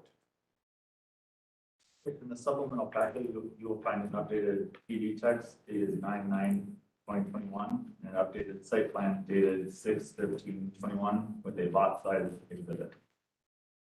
Site of one parcel partially developed with 2 5-unit apartment buildings and a 4-unit dwelling in the ARLD apartment residential district. The requested PD8 district will permit the existing development to remain, with the rest of the parcel to be developed with 40 platted single-unit dwellings, resulting in a total of 55 dwellings on 7.5 acres, which is 7.2 dwelling units per acre. North of the site is East Tatum Park in the R2 residential district. East of the site are single-unit dwellings in the R2F residential district and ARLD apartment residential district. South of the site are single-unit dwellings in the ARLD apartment residential district. West of the site is a school and religious facility in the I institutional district. The site is located in an area that does not have a council-adopted land use plan. However, the area is subject to Columbus citywide planning policies, design guidelines. The site is located within the boundaries of the Mid-East Area Commission. Recommendation is for approval. PUD text establishes use restrictions, including the maximum number of new dwelling units permitted, and supplemental development standards that address building setbacks, lot area, lot width, side and rear yards, fronting, traffic access and street layout, sidewalks, street trees, tree preservation, open space, and building materials and design. And it includes a commitment to develop the site as demonstrated on the submitted site plan. Additionally, the text includes variances to lot area, lot width, fronting, and rear yards for the new platted single-unit dwellings. The requested PUD planned unit development district permits both the existing residential development to remain, 40 new single-unit dwellings on platted lots. The PUD text includes appropriate use restrictions and development standards that address both the existing and new residential development. While the site is not subject to a council-adopted land use plan, the request was reviewed against C2P2 design guidelines. The submitted text and site plan committed to building materials and design, tree preservation, and sidewalk connections consistent with C2P2 design guidelines. While the proposed use is supportable, the Division of Traffic Management requests a revised site plan showing sidewalks to be constructed between lots 6 through 8. And additionally, if the applicant and traffic management can resolve the remaining sidewalk commitment, city department's recommendation will be approval. However, at this moment, it is dispute. Okay, any questions? The updated site plan didn't address the problem. Okay, Dan, traffic issues? Like Tim mentioned, we have a requirement prior to the streets, at least one side of the street has a sidewalk so that every unit can be connected to the public system like we talked about previously. If you look at the plan in the middle, unit 6, 7, 8 do not have. They'll just need to add sidewalk along those lots to connect to the sidewalk to the south, then we would be able to support. All right. All right. Kathy states that there are no additional comments. However, comments regarding the tree preservation and additional trees for each single-family lot are already included in the text. Okay, planning issues? No additional comment. Any other questions? Okay, are you folks to speak on this request? Would you like to add anything to the presentation? Yeah, my name is Eric Ward with the Tuscan Group on the applicants, and we're happy to agree to the sidewalk between lots 6 and 8. I apologize, I didn't realize that was part of the request earlier. We didn't extend the sidewalk to the park to the north and add some pieces to the far east side of the sidewalk, so we can certainly do that. That's no problem. Okay, I'm gonna have them, the speakers make their comments and then we'll ask you to come back. Okay. Please come forward. Are you both gonna speak? Okay, you got 3 minutes each to make some comments. Yeah, actually, all right, our question, we didn't know who the Mid-East Area Commission was. The first we heard of this project is we woke up one morning and the trees at the back of our lot were all being cut down, which we had no idea what was going on. No one had said anything to us. It was a time where if you come down Clarkston, you couldn't even see our house, our backyard. At this point now, you're on Clarkston and you see right into my back French doors at my house, there's no trees or nothing that are there. Our concern was wondering what kind of, one, what was the type of housing that was going to be put in there? Two was, what barrier are we having? I mean, it actually goes right to our backyard where there used to be trees and there are no trees at all now, at all. So we don't know whether, do we get a privacy fence to go up? We have none of this was, as I said, we woke up one morning to see that this is what was being put in our backyard. Can you tell us where you're from? Where are you? We're at 3472 Marlin. That, I have both eyes, let's see. Here it is, we're here. This is Marlin Drive, our house is the in-house here. So there's nothing here. It used to be, as you can see, the Clarkson is all the way up here. You can actually see my French doors at the back of my house now. There's no barrier, no nothing that is there. And as we houses, whatever they're building, that's our concern. We have no idea, we have no idea what kind of housing, anything that was coming in there. And then what do we do as far as the barrier between these units that are going to be there? I don't believe we have this gentleman's name for the record. I hate to interrupt you. I just want you to be. My name is Terrence Settles. I live at 3472 Marlin Drive, Columbus, Ohio. It's not even that we're opposing it. We just have no idea what was, to wake up one morning and then your trees are gone and it was a shock, and I didn't, until I got here today, I didn't even heard of this Middies. We've been there 11 years. But in that cul-de-sac alone, where it buffers that, there's homeowners that have been there 20, 30 years. It was all, we all were confused with what was going, and I don't think it's an idea that we're opposing it. We just have no idea what was going on. How is this going to affect our house? Is it going to cause shifting in our, it's just a lot of questions that we were not given a possibility to answer. So when they say that there's 44, and I know they're saying there's nothing with traffic, this is one small street that goes down there. How much added traffic is it going to add? Because we're in a cul-de-sac. Everything that is buffered there, it's a cul-de-sac that goes around. So it's just, we didn't have the knowledge. That was all that we're asking. I'm not, anything that's going to improve our property value or the area, we don't have a concern. It's just that we're in the dark. Totally in the dark. Just to clarify, did you receive an area commission notification for their meeting? Oh, yes. You did? We got from you guys. This is No, from the area commission, not from the postcard, that said we're having a meeting about this. no. It's not code required that they do that. They're supposed to do it as a courtesy. So that people who live papers like and find out before we have this meeting what was. Right, but until we got the notice for this meeting, We didn't know about it. we had no idea what was going on at all.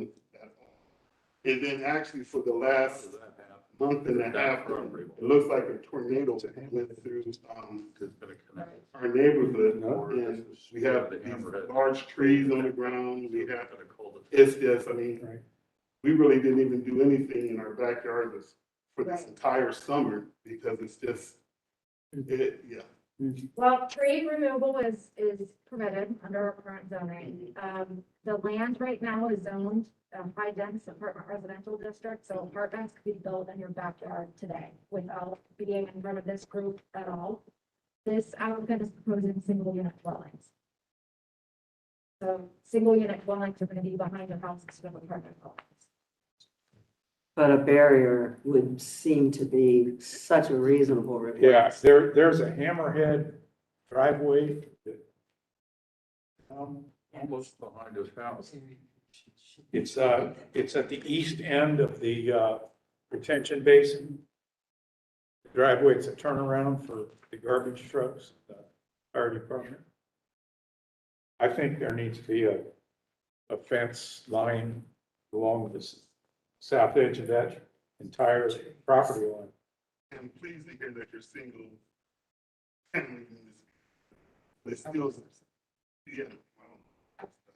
Are we allowed to ask the question, will it be subsidized housing? Because that, once again, that plays a barrier on our property values go down because our church did own that property before they sold it. I wish, we weren't in COVID, we could probably talk to some of them. We probably could have had a dialogue. The church owned it, they sold it, they owned it. We knew that when we bought the area. And so understanding that everyone is in here as a homeowner. What does that look like? Subsidized housing with the housing market, all of those things. These are just questions we wanted to know and that weren't given. They said they were putting up anything and then they were coming. The gentleman that was working, it stated this is our property line, and some of the neighbors were arguing about, different property lines. He was very assertive in order to get any information about that. And then we had to help him put out a fire. So it's like, why he was working on these things, because his That's a good neighbor policy there. his equipment got overheated. So these are all of these dynamics. And if you're coming and being aggressive, let's just have a dialogue. Even as I Googled the company, like who's this company? What do they look like? What do their properties look like? Because if it was if it was in your property, you would want to know. And so these are just questions as a courtesy. We're not opposed. We just want some answers because we had no knowledge of what is going on. And we're not the only ones. They just didn't show up because once again, it was a short notice. I think we had it this week. This week or last week, the holiday. All right, let's have the applicant come back to the microphone. I think it's reasonable to expect some new trees planted along the south edge of the property between your retention basin and the homes that abut this property as a visual screen. Doesn't have to be anything towering oak trees or something. The text does say that within 10 feet of this north-south, there'll be a 10-foot setback from tree preservation. So, have the trees been clear cut or are there still trees there? So let me address a couple of things. We do reach out to all the neighbors at the right time. We're at the very early stages of this. The only reason trees are coming down, it's not really trees, it's more suckle brush. I've been there for 50 years. This site was developed back in the 70s and all the utilities were already installed. 75%, 80% already in place, sewer, sanitary. So we had to get where we can find those, get those on our surveys. It was very thick. There are some big mature trees, but the majority of it is very thick honeysuckle, 10 feet tall. It's a weed. So we had to get rid of that to do our due diligence. We have contemplated, we probably will talk about the neighbors, 6-foot high vinyl opaque privacy fence on that south line. There's no issue with the northwest or the east.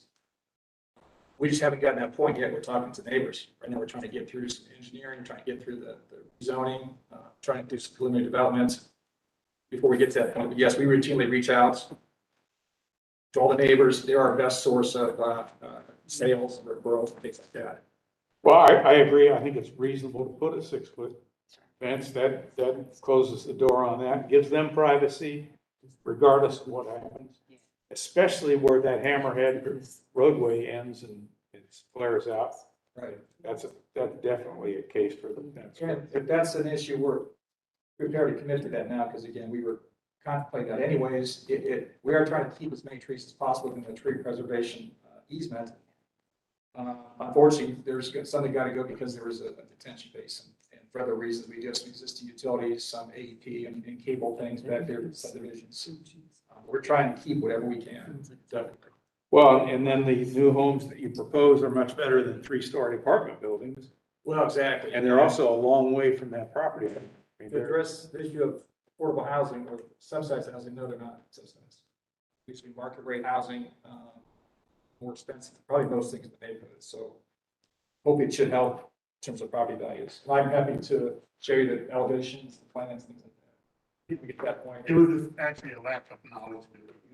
Shocking to wake up to idea what's going on here. And I appreciate you putting out the fire. That was one of our guys after the clear brush. If he was a little rude, I apologize.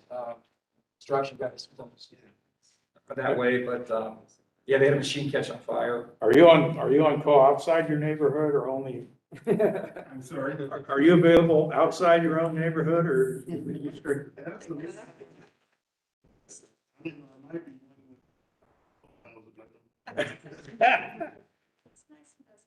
All right, let's have a motion to, does anybody else have any questions about what we've seen other than the fence and? So you're saying that, so it wasn't, the property isn't clear cut right now, is that No, correct? no. Or it is? There's many trees still there. There's still trees. And many will have to go down because they are where we're utilities. Right. It's a tight site. Even Yeah. with the lower density. It actually took out 4 units since the drawing that we sent in several weeks ago. Oh, okay. But still, we're gonna keep everything we can once we actually do the construction surveying and see what we can keep. And then you're Why saying- don't you talk with these folks and some of their immediate neighbors? Yeah, we'll talk outside. You know, And the like I worst said, is waking up one day and having, you know, even if it's honeysuckle, you know, and more of a weed than a tree, it looks like it's green and it looks like it's a barrier. So it has a visual impact when even when that is gone. Well, and we went to the area commission twice. Initially, because we were pursuing a council variance, and again, we just decided we actually wanted to go with the rezoning. So I don't know how neighbors weren't hearing about that. We had unanimous enthusiasm at that time. Obviously, the area commission isn't reaching out to all the people that it should reach out to. Yeah. Interested, yes, soft only trees. Yeah, but along the. trees. And like I said, we're not opposed to, especially what type of. It's just the lack of liberties. It's sort of shocking and scary. Kind of even offended with it. What it looks like, what it is now. Now, there were 2 trees that he took out that I'm thankful that he took out. Because it was about ready to fall into my yard. And Well, a small token of. yeah, we're not opposed to it. Right. We just wanted to know.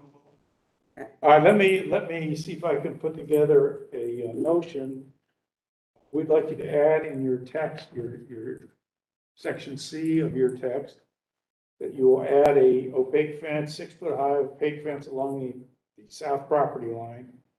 And I'm gonna ask that you put in put a street tree up in, like you're doing on your other streets and roadways through the property, at a rough ratio of every 50 feet along that same line, so there's some breathing room.